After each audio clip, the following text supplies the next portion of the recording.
Zach, I've started recording again, and I'm still kind of crying laughing from that bit that no one, not even the patrons, are going to see. I think the last two bits we recorded to be patron exclusives are well past our threshold of like. I don't feel comfortable putting that one out there. That one doesn't need to be on the internet. It's okay. It was really funny. Oh my god. And I feel very sorry for your mom and all that she put herself through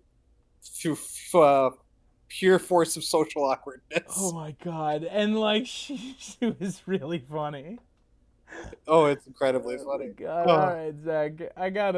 I have kind of a why episode that I was gonna turn into a theory, but I wasn't quite sure how. I have plenty of those in the back of my head. So maybe the two of us And you work come up with together to more figure whys. something out. Yeah. Okay, you ready? Yes, I am ready. We can dismiss Mushroom's claim in his testimony that the dragon Vermax left a clutch of eggs somewhere in the depths of Winterfell's crypts, where the waters of the hot springs run close to the walls, while his rider treated with Cregan Stark at the start of the Dance of the Dragons. As Archmaester Gildane notes in his fragmentary history, there is no record that Vermax ever laid so much as a single egg, suggesting that the dragon was male. The belief that dragons could change sex at need is erroneous. That's fine.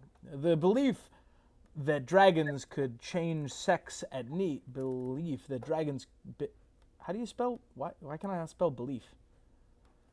The belief that dragons could change sex at need is erroneous, according to Maester Anson's truth, rooted in a misunderstanding of the esoteric metaphor that Barth preferred when discussing the higher mysteries. I think a lot about this, actually. Yeah. Because this is kind of Jurassic Park, right? Ding. In Jurassic Park, the dinosaurs are all made to be female, so their eggs can never be fertilized, and except by scientists if they want to. And it doesn't quite work out that way now, does it? Instead, the dinosaurs consume plants. Well, they have frog DNA, and they also consume plants to like get over their deficiency of some sort of something or other that makes them infertile also. And then the frog DNA allows them to switch between male and female, which they do so that they can reproduce. Life finds a way. Zach, that's all I have on my list. That's it? That's it. That's 100% of it. These are the same thing, right? These are the same sentence, right? Yes. Some West African frogs have been known to spontaneously change sex from male to female in a single sex. You gotta put up "life finds a way" as a hint, right? Life finds a way. Boom. So what I was trying to imagine, and like this could just be like this is a pure kind of fan fiction episode. Yeah. I don't know. Well, unless there's a consequence to those eggs being down there, right? Like that will come up in the story. Actually, I don't know if that wasn't what I was thinking. I was thinking, because Jurassic Park came out in 1993. And the book came out in, 89 or something? Yeah. So it's very realistic to assume that George Martin watched and read that while writing the first book. Oh, for sure.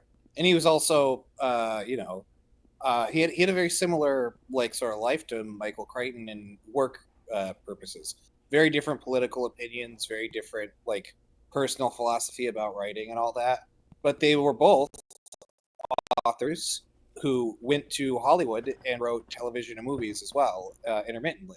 I believe Michael Crichton wrote the first Westworld script that was used for the original movie. Oh my god, I don't think I knew that. That's very cool. And he wrote ER. ER, one of the longest running medical shows of all time, that every other medical show in history has ripped off, was a Michael Crichton idea. and then obviously Jurassic Park and the Andromeda Strain, and some other fantastic books, and a lot of very bad ones also are written by Michael Crichton. And it wouldn't surprise me. And like, did like George R. R. Martin is also like an avid reader too. He like goes to the Hugo Awards and a bunch of other like science fiction writing awards. And I'm sure if I look up Jurassic Park, it was nominated for like book awards, right? Yeah. Which means he probably read it. Uh, Jurassic Park, 1999, first novel, yeah, 1990, it came out. So, and reception, uh, was awarded the secondary Bilby Award, Book I Love, Best Yearly. Uh,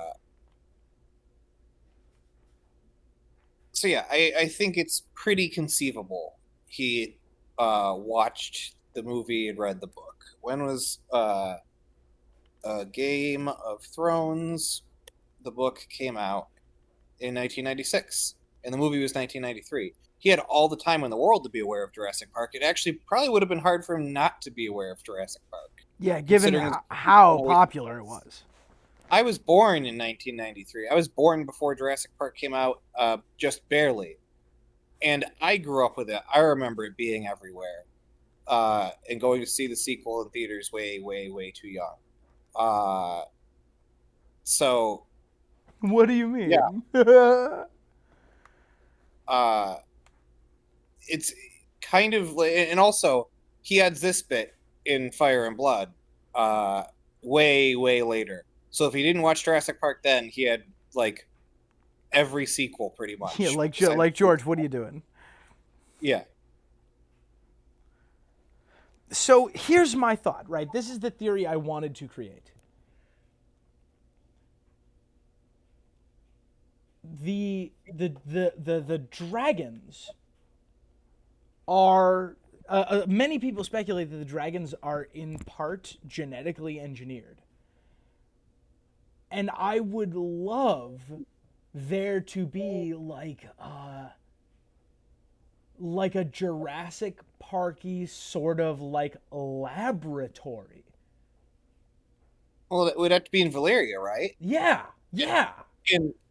And there's evidence that there's weird shit in Valyria. We have worms inside of people, and we know that the Targaryens allegedly did like horrifying dark magic rituals. Those could look like science experiments. There's a scene in Thor, the movie, where they're like, to me, magic and science are the same thing, essentially. What you would call magic is just something I've always understood as a science. Man, those movies are fun. Yes. I don't know if they're good, but they're fun. Yes, they are fun. Quite fun. So there you go. There's my thought process. Let's see if we can feed that a little bit. Because like one has to ask, why do people think that that there's a chance that that there is actual genetic engineering in this universe? Yeah. You know? Like the why behind that I find really interesting. It's like a lot of people reference the Gogossos, right? The Valyrian colonies where they tried to do like human transmutation, right? Horrible half human, half ape hybrids, human monsters all through the World of Ice. This is why the World of Ice and Fire is maybe my favorite book in the series, because of these terrifying things. Let's say half human monstrosities at former Valyrian colonies. And a lot of people suspect that maybe at some point in the past, the dragons were, the wyverns were crossed with some other terrible thing to create the dragons. Yeah.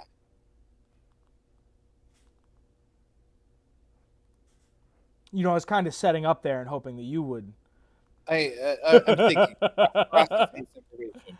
Yeah, the wyverns we know exist, and their relation to dragons is unknown. Essentially, it's not fully explained, but I believe like it's speculated on in the World of Ice and Fire, right?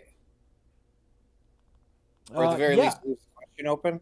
for sure. Yeah, right. That's like that is openly considered in the World of Ice and Fire.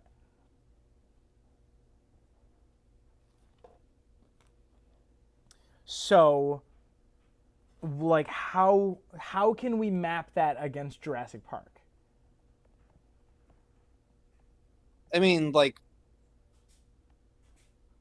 Valyria is the ultimate. Like, they considered if they could, whether instead of whether they should, right? Like, if Ooh, we're going for the like flew too close to the sun kind of metaphor of Jurassic Park, right? hang on, Uh, hang on. Yeah, give me continue. I apologize. no, no, it's all right. Then that's kind of like perfect. Perfectly matches uh, the problem with like it's InGen, I think, right? Yeah. Uh, they like uh, cloned really things they didn't fully understand that they knew had danger to them, because that was the whole point for them. Was like, you know, dinosaurs are these giant, inconceivable to like modern people creatures. Mm-hmm. And if you're a tourist, you're gonna want to see the T-Rex. You're gonna want to see the Velociraptor. Those are the cool ones. Yeah, you They you're can't. not coming for the brontosaur. You like the brontosaur, but you're not here for the brontosaur. Yeah, it's and even then, those are still dangerous. Like they're huge. What they eat is still like getting figured out. Whether they moved in herds, which we find out they do move in herds, They do move in but herds. yes, uh, stuff like that is not even considered.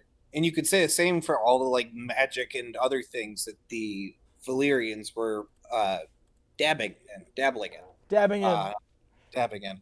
Uh, we don't know how Valyrian steel was made. Still, that's another like mystery, right? There's plenty of evidence of them doing very different things that we don't fully understand in Valyria.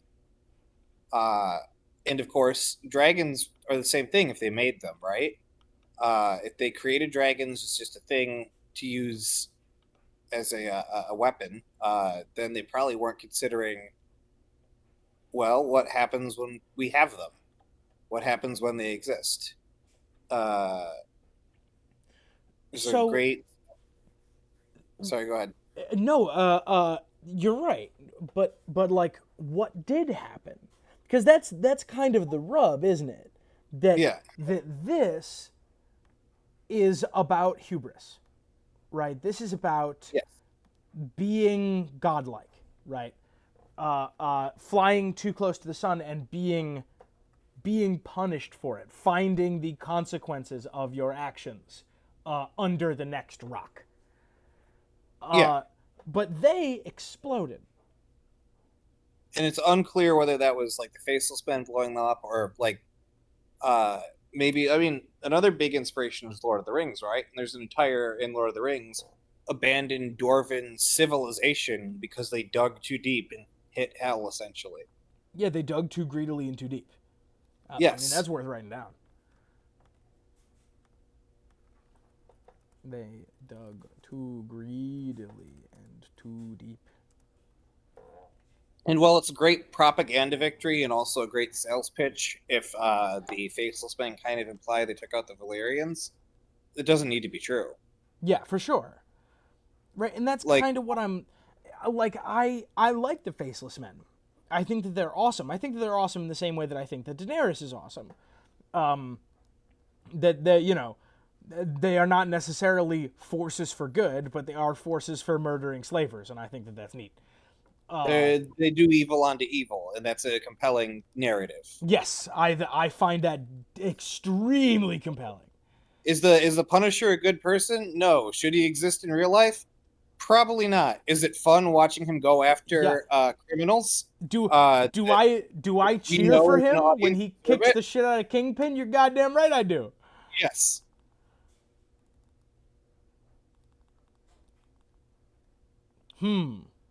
It's interesting, isn't it? It is.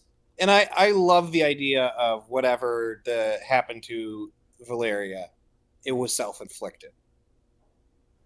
So what, like, pretty literally, what can it have been? Because Well, it I want to appears. talk about the hubris and playing God element. Like that's still baked into Valyrian ideology. Like I'm pretty sure like the old Valyrian religion was like a sort of like theocratic blending into their society where they were like godlike descended like greater than the lesser people, and that was their justification for it being this horrible oppressive slaving empires that they were like godlike beings. And you even get that with exceptionalism later on, right? Yeah. Like the Targaryens are allowed to practice incest because they're just so cool that they have to have sex with other people with Valyrian features. And if they want to do that, it's got to be other Targaryens. The doctrine of exceptionalism. Fire and Blood is really good, and people should read Fire and Blood. Yes, you should read Fire and Blood. It's incredible. Don't read Fire and Blood if you want to remain unspoiled on House of the Dragon, but it is really good. It is very good. So, it's all very interesting, isn't it? It is incredibly interesting. Because you're right, the Valyrians do have this like flavor of hubris about them. See, I like this. We need to do these episodes more because I like working through this. I'm starting to see some lines developing. Yes, I love Y episodes. They might be the favorite thing that we do on our channel. This might be my favorite. And I've always loved that as a concept, right? The person Frankenstein's very similar too, right? Man tries to cheat death, doesn't like the results that he gets. Not even like cheat death, but like cure death. To treat corpses, body parts as just something that can be stitched back together into a living thing again. And he's not happy with what happens in the results. God creates man, man destroys God. Man creates dinosaurs. Dinosaurs eat man. Wait, hang on. What is it? Man creates God. God creates man. God creates man. Man destroys God. Man destroys God. Man creates dinosaurs. No, God creates dinosaurs. God destroys dinosaurs. God creates man. Man destroys God. Man creates dinosaurs.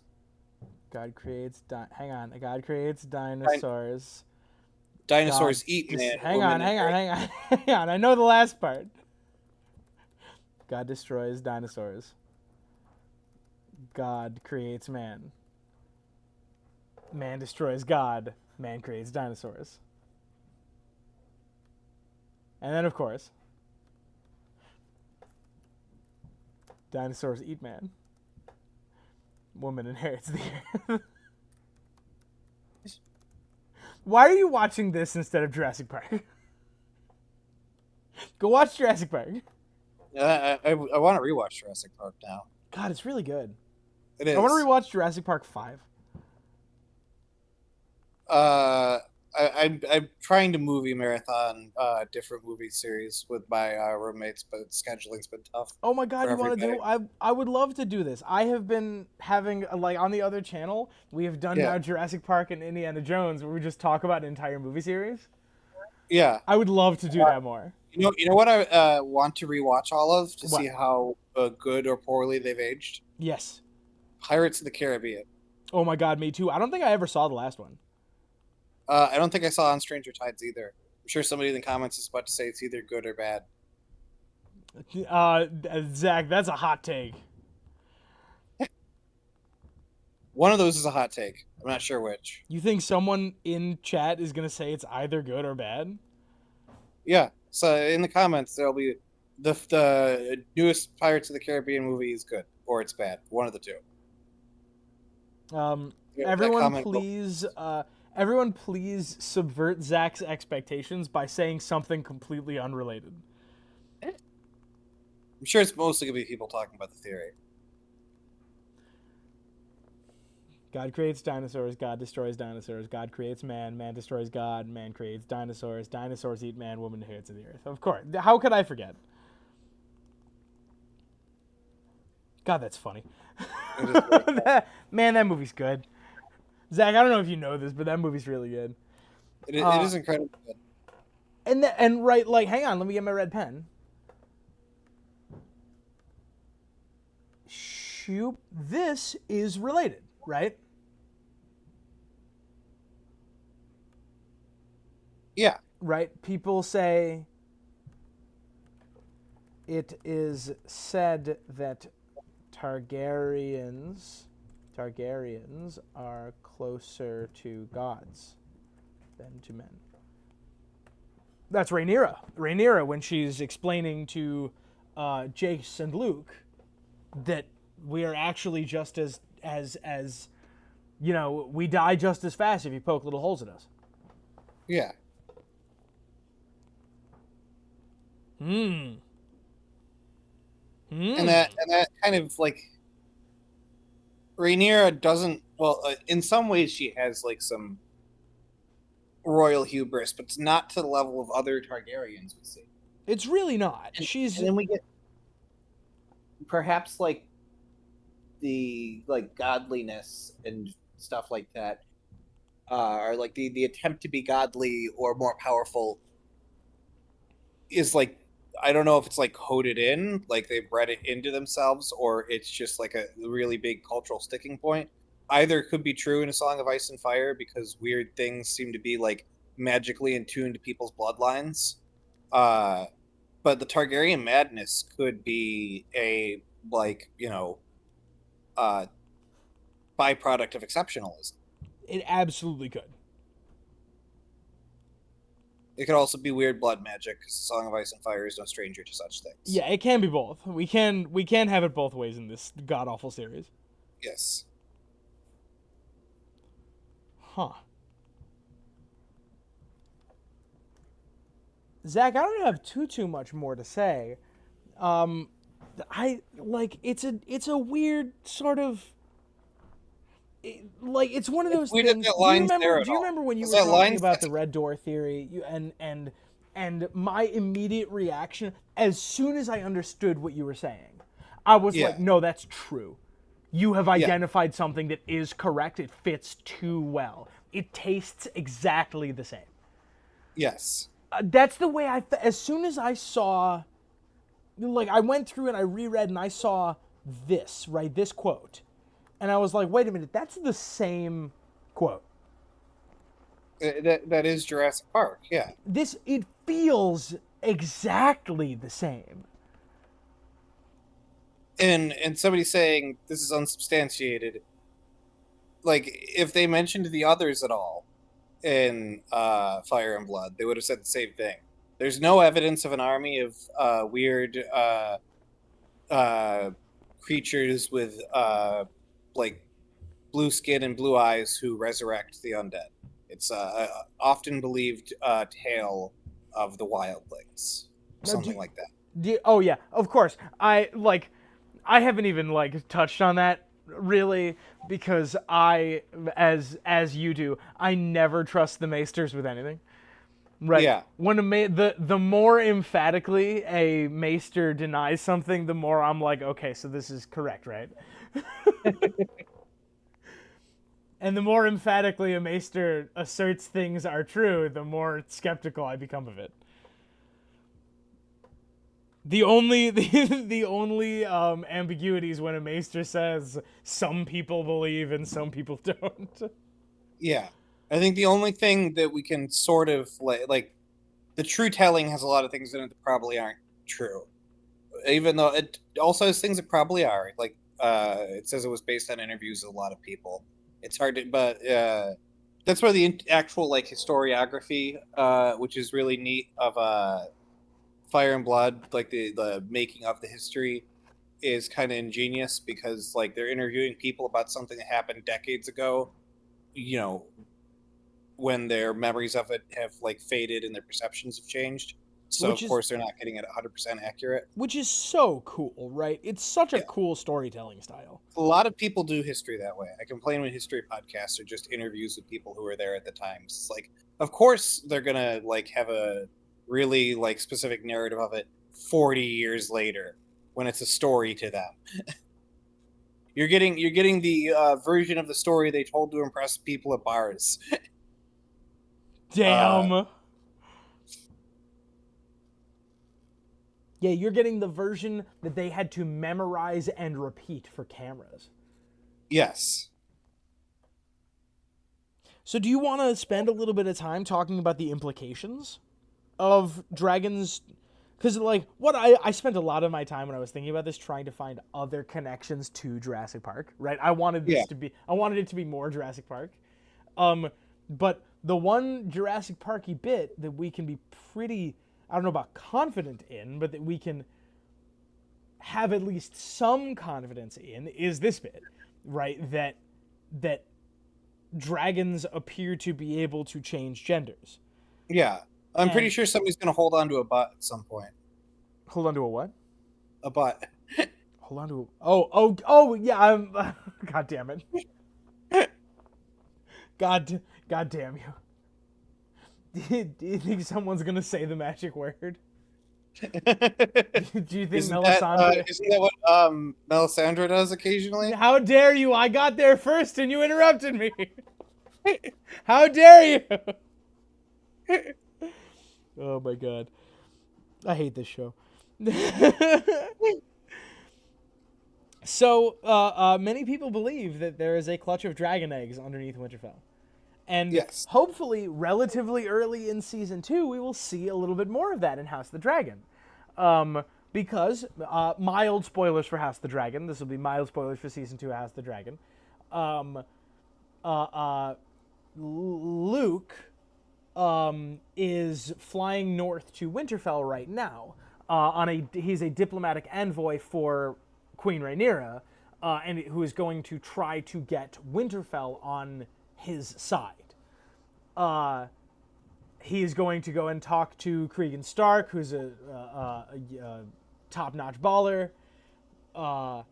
He's bringing his dragon, and it is one of, I believe, only 2 documented occasions when dragons are at Winterfell. Yes. And which is going to be very interesting. We're also going to find out more about Sarah Snow. And, like, if Vermax is able to change sex and is able, like, determines that they need to lay eggs at Winterfell for whatever reason, and lays eggs at Winterfell... We're going to see that. We might... at the very least, it might be revealed later, and then it might be implied during the series. It also might not, because if there are eggs at Winterfell, that will be relevant to the modern series, right? And we never saw any of that, yes. Yeah, and we did not see any of that. Setting up something we know never gets paid off. Yes. Unless it becomes relevant in the Dunk and Egg times, or in the Jon Snow series times, which would be interesting. I think they're not doing the Jon Snow series anymore. Oh, they canceled it? Before we did our wonderful guessing what happens in the Jon Snow series video that we never made, it seems like it's not happening, is my understanding. But there's a possibility that, those eggs were found when Dunk and Egg went there, right? Yeah, that's totally possible. Yeah. And if that's the case, like, that changes a lot about their story, because we haven't gotten there yet, so we just don't know for sure. Yeah, the what's it called? The She-Wolves of Winterfell, I think, is supposed to be one of the upcoming ones. Yeah. And if it's entirely possible that we see the results of those dragon eggs later. It's possible that clutch of dragon eggs is part of the... Wait a minute. It's possible that clutch of dragon eggs is the clutch of dragon eggs that the 7 dragon eggs that Egg tries to awaken. Yeah. That's where I was going. Or the ones that Dany gets. Shit. I mean, that's a theory. Yeah, we know that he has a clutch of dragon eggs later. That's part of his weird ritual that leads to his own death. Yeah, we Uh, assume that it's some of the old dead ones. but if it would make way more sense, like Dunk's smart. It'd be kind of unrealistic if he took the like super dead ones. Well, maybe not unrealistic, but if he thought there were ones that had a better chance of being resurrected, right? He would go for those first. Yeah. It's also possible that something maesterly happens, right? A lot of people suspect that the maesters had something to do with the failure of dragon eggs to hatch. And perhaps they poisoned those dragon eggs. And they became just some of the stones under Dragonstone sometime later. Yeah, that's entirely conceivable. And this is the like really interesting thing is that there are so many eggs that enter the story that we just don't know like how they got there, and there's a lot that exit the story, and we don't know where they went. And this is a possible explanation for some of them.